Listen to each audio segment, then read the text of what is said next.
ಧ್ವನಿ ಪರೀಕ್ಷೆ ಬಳಿಕ ಪ್ರಜ್ವಲ್ಗೆ ಮತ್ತಷ್ಟು ಸಂಕಷ್ಟ. ವಿಡಿಯೋದಲ್ಲಿರುವ ಅಂಗದ ಹೋಲಿಕೆಗೆ ಎಸ್ಐಟಿ ಪ್ಲಾನ್ ಮಾಡಿಕೊಂಡಿದೆ. ವಿಡಿಯೋದಲ್ಲಿ ಪುರುಷನೊಬ್ಬನ ಕೈ ಮತ್ತು ಖಾಸಗಿ ಅಂಗಗಳು ಸೆರೆಯಾಗಿದ್ದಾವೆ. ವಿಡಿಯೋಗೂ ಪ್ರಜ್ವಲ್ ಅಂಗಗಳಿಗೂ ಹೋಲಿಕೆ ಮಾಡಲು ಚಿಂತನೆಯನ್ನ ನಡೆಸಲಾಗ್ತಿದೆ. ವಿಡಿಯೋದಲ್ಲಿರೋದು ಪ್ರಜ್ವಲ್ ಅಂತ ದೃಢಪಡಿಸಿಕೊಳ್ಳೋದಕ್ಕೆ ಪ್ಲಾನ್ ಮಾಡಿದ್ದಾರೆ ಎಸ್ಐಟಿ ಅಧಿಕಾರಿಗಳು.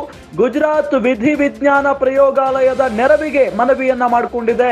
ವಿದೇಶಿ ತಜ್ಞರ ನೆರವು ಪಡೆಯೋದಕ್ಕೆ ಎಸ್ಐಟಿ ಉದ್ದೇಶ. ಧ್ವನಿ ಪರೀಕ್ಷೆ ಬಳಿಕ ಈಗಾಗಲೇ ಧ್ವನಿ ಪರೀಕ್ಷೆ ಆಯಿತು. ಅದಾದ ನಂತರ ಪ್ರಜ್ವಲ್ ರೇವಣ್ಣಗೆ ಮತ್ತೊಂದು ಸಂಕಷ್ಟ ಎದುರಾಗಿದೆ. ವಿಡಿಯೋದಲ್ಲಿರುವ ಅಂಗದ ಹೋಲಿಕೆಗೆ ಎಸ್ಐಟಿ ಪ್ಲಾನ್ ಮಾಡಿಕೊಂಡಿದೆ. ವಿಡಿಯೋದಲ್ಲಿ ಪುರುಷನೊಬ್ಬನ ಕೈ ಮತ್ತು ಖಾಸಗಿ ಅಂಗಗಳು ಸೆರೆಯಾಗಿದ್ದಾವೆ. ವಿಡಿಯೋಗೂ ಪ್ರಜ್ವಲ್ ಅಂಗಗಳಿಗೂ ಹೋಲಿಕೆ ಮಾಡೋದಕ್ಕೆ ಚಿಂತನೆಯನ್ನ ನಡೆಸಿದೆ ಎಸ್ಐಟಿ. ವಿಡಿಯೋದಲ್ಲಿರೋದು ಪ್ರಜ್ವಲ್ ಅಂತ ಹೇಳಿ ದೃಢಪಡಿಸಿಕೊಳ್ಬೇಕಲ್ವಾ, ಹಾಗಾಗಿನೇ ಗುಜರಾತ್ ವಿಧಿವಿಜ್ಞಾನ ಪ್ರಯೋಗಾಲಯ ನೆರವಿಗೆ ಮನವಿಯನ್ನ ಮಾಡಿಕೊಂಡಿದ್ದಾರೆ ಎಸ್ಐಟಿ ಅಧಿಕಾರಿಗಳು. ವಿದೇಶಿ ತಜ್ಞರ ನೆರವು ಪಡೆಯಲು ಎಸ್ಐಟಿ ಪ್ಲಾನ್ ಮಾಡಿಕೊಂಡಿದೆ.